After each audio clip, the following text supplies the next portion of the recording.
Жеңге мен қайын сіңлі, қанмен емес, жүрекпен табысатын жандар.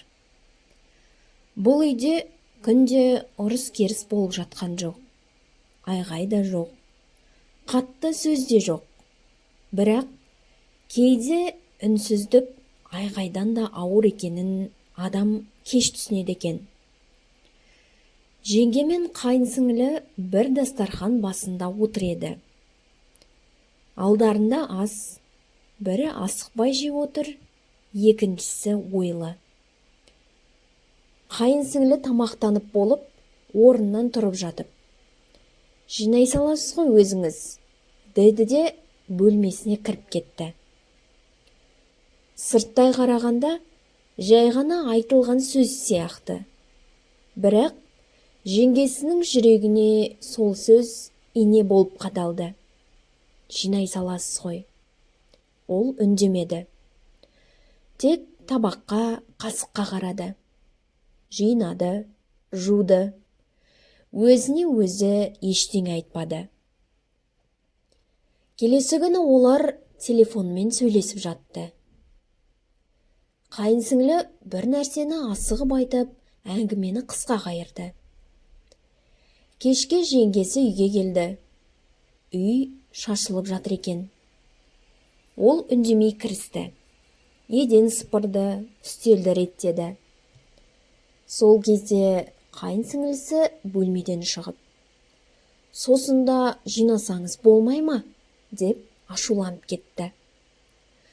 Бұл жолы жеңгесінің ішіндегі бір нәрсе сыздап өтті. Жинасам жаман, жинамасам тағы жаман. Тағы да үндемеді. Өйткені ол бұл үйге келін болып түскенін, әр сөзін таразылап айту керегін біледі. Келесі күні қайын сіңлісі тағы ренжулі: "Әлі тамақ дайын емес пе? Тез ішіп кетемін деп едім ғой", деді қабағын түйіп. Жеңгесі ас үйде тұрып қалды. Қолындағы қасықты жай қойды. Осы сәтте оның ішінде бір ой туды.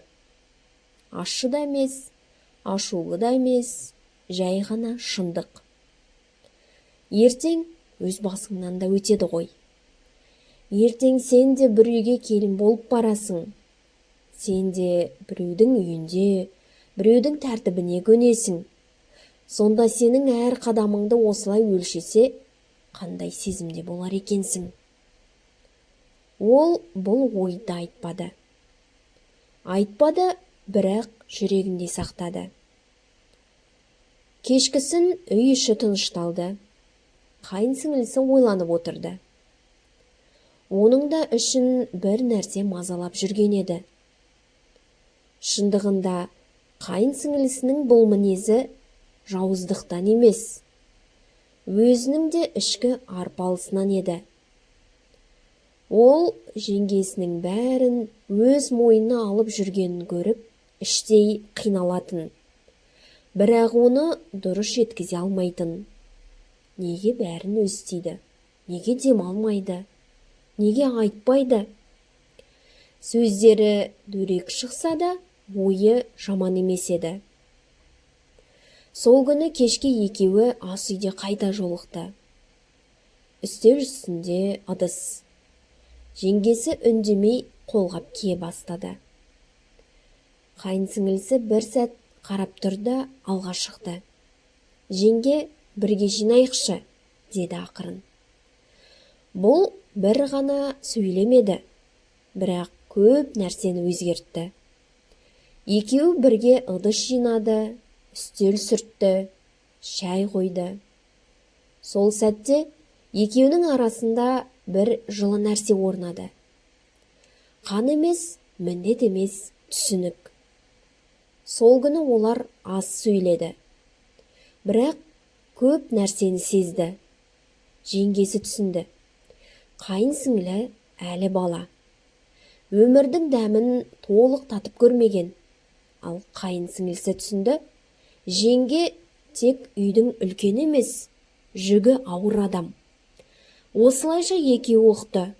Жеңге мен қайын сіңлі міндетпен емес, жүрекпен табысса ғана бір үйдің берекесі артады екен. Бұл үйде содан кейін де ұсақ реніштер болды. Бірақ енді олар бірге жинайтын болды, бірге істейтін болды, бірге түсінетін болды. Өйткені кейде бір үйде бақыт орнату үшін үлкен сөз де, үлкен ақыл да керек емес. Тек қана жүр бірге деу жетіп жатыр екен.